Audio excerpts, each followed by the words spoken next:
السلام عليكم ورحمة الله. في هذا الفيديو هذا ان شاء الله غادي نحضر معكم الوصفه ديال الفقاص بلدي بالزرارع واللوز. هنا غندوزو المقادير. هنا عندي في كسعه دايره 2 كيسان ونص ديال السكر سنيده رقيقه. الا كانت ديك اللي فيها الحبيبات غلاض من الاحسن تغربلوها. وعندي الفاني وشويه ديال الملح. هنا الفاني ومليحه.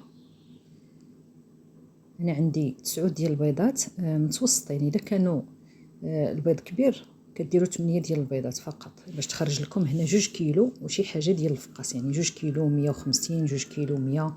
بعض المرات على حسب البيض كتخرج 2 كيلو. المهم دائما بعدا 2 كيلو كاينه. كنخلطو مزيان حتى كذوب لينا هذيك سنيده. ضروري سنيده تذوب، لان ملي كتبقى سنيده محببه وغليظه ملي كنديروا الفقاس للفران كيطرطق. هادو من الاسباب ما كيخليوش الفقاس ينجح. بعد ما تخلطت لينا سنيده مزيان كنضيف 2 كيسان ديال الزيت صافي، وكنبقى كنخلط تاني حتى كينسجموا مزيان بهاد الطريقه هادي. وهذا الفقاس هاد الناس راه ناجح باذن الله، يعني فقط تبعوا المقادير والطريقه. المهم خصكم تحرصوا على ان السكر سنيده يذوب مزيان. كنخلطو غير باليد. بالنسبه للبنات اللي ما تيقدوش يخلطوا في باليد ممكن يستعملوا الخلاط اولا الميكسور في المرحله الاولى باش كتذوب سنيده، ومن بعد عاد كتبقاو تزيدوا الزيت صافي، وعاد كتزيدوا الزرارع. يعني انا وريتكم هنا بالاصابع ان سنيده خصها ما تبقاش محببه وحرشه، حيت ملي كتوصل لحراره الفرن كتذوب. ملي كتذوب خصها فين تسرح وفين تنفس، داكشي باش كيطرطق لينا الفقاص. هنا عندي زلافه ديال الزنجلان. بالنسبه للزرارع كديروا داكشي اللي بغيتو اولا اللي متوفر، القياسات اللي بغيتو. هنا عندي النافع وشويه ديال حبه حلاوه. كنشاط لي شويه ديال النافع مطحون حتى هو ضفتو صافي، وكنخلط مزيان. هنا ما كنبقاش نخلط بزاف لان عندي الغرض سنيده تذوب. ملي ذابت سنيده صافي كنبقى نضيف باقي المكونات. هنا اللوز، زلافه ديال اللوز. انا ما كنرطبو ما حتى حاجه، يعني ملي كترطب كيشرب كميه كبيره ديال الماء. ملي كندخلوه للفران كيتحمر لينا الفقاص وكيبقى هذاك اللوز ملوك، يعني كيبقى معلك وقاصح ما كيتمضغش. حنا بغيناه يجي مقرمش بحال اللوز ديال القلاي اللي كيتباع عند الزريعه، كتعضيه كيجي مقرمش وصافي. هنا 2 خمارات. اللي بغى يضيف النكهه ديال الزهر يضيفها، اللي ما بغاش بلاش يكتفي بالفاني. الدقيق بطبيعه الحال مغربل، وكنبدا نضيف شويه بشويه حتى كتجمع لي العجينه بهذه الطريقه هذه. كنضيف الخمارات على الدقيق باش ما كيتعزلوليش بوحدهم صافي، وكنبدا كنخلط. ما نضيفوش الكميه في دقه ديال الدقيق لان كاين الدقيق اللي كيشرب. انا هنا كنستعمل الدقيق تريه اولا ديك الخنشه ديال دياماندا، يعني الاكثريه كنشري تريه ديك الخنشه ديال 10 كيلو. وإلا ما توفراتش عاد كناخذ بالعبار مثلا من عند مول الحانوت كيكون مستعمل ديك دياماندا الخنشه الكبيره ديال 25. المهم انا هاد الدقيق هذا الصراحه ما كنبدلوش، ولكن كل واحد على حسب شنو كيستعمل. الدقيق اللي كينجح لك به الحلويات هو اللي تخدمي صافي. كنبقى نضيف الدقيق شويه بشويه حتى كتجمع لي العجين. العجين خصو يكون ما مرخوفش بزاف كيلصق في اليدين، وما يكونش تاني قاصح. هذيك القصوحه تاني كتخليه يتشقق. هانتوما هنا بحال هكا خص العجين يجي. وكنخليوه شي شويه في القصعه. عاد كنجيو كنبداو كنصنعوا حرابي باش كنشوفوا واش غيحتاج لينا الطحين او لا. المهم كندير واحد التجربه هكا. خصني منين ندير هذا الحربول هذا ما يتفرش شي في القصعه، يعني يبقى في الحجم ديالو ما يهبطش. تما كنعرف ان العجين ناجح صافي. دابا غنوجد اللاطه وغنبقى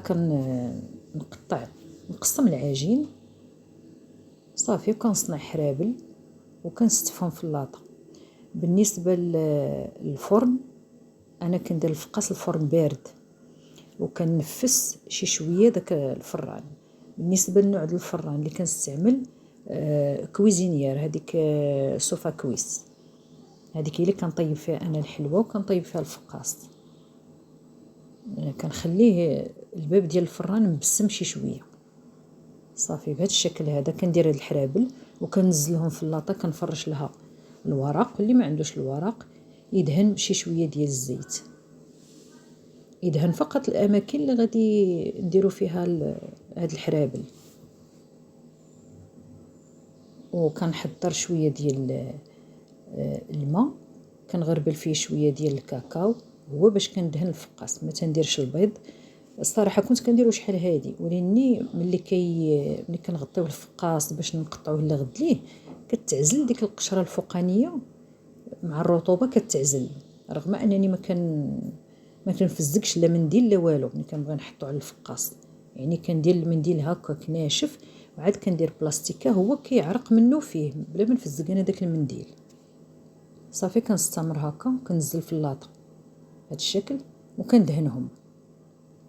هنا كيف قلت لكم الخليط ديال الكاكاو مع شويه د الماء فقط، يعني ما كنستعمل حتى شي نكهه اخرى. وفي حاله لما كانش عندكم الكاكاو ممكن تستعملوا نيسكافي سوليبل، هذيك المهم نيسكافي غبره. المهم انا كنفضل نستعمل الكاكاو دائما كيكون موجود، اولا تستعملوا ديك الساشيه الكاكاو. كنكمل هكا الدهين وكنشرط بالفرشيط. صافي وكندخلوا الفرن بارد كيف سبق ذكرت بهذه الطريقه هذه. وكنباعد بينات الحرابل. هنا كتشوفوني عوجت هذيك الفرشات باش يدخل في دوك الثنايا ديال العجين، اولا كتكون شي لوزه طالعه والحفيره ديال العجين مضغوطه، كنضطر ندير الشيته هكاك باش كتدخل ديك الملون ديال الكاكاو تما.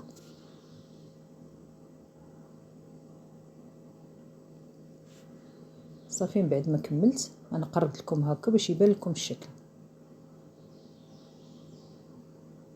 هنا من بعد ما طاب هانتوما كتشوفوا تقريبا خدا ليا شي ساعه ديال المكانه اولا ساعه قل 10 دقائق. هانتوما من الاسفل، وملي كتهزي الحربول كتهزيه خفيف، كتحسي به ما مدقصش من الداخل.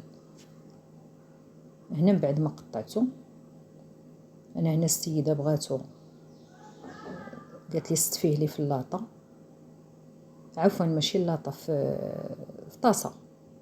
هانتوما الشكل ديالو، اللوزه كتجي محمره تماما بحال العجين. خصو يتحمر مزيان، ولكن العافيه مهيله بزاف باش ما كتبقاش الرطوبه في الفقاس، باش حتى احتفظتي به مده طويله ما كيرطابش، كيبقى مقرمل.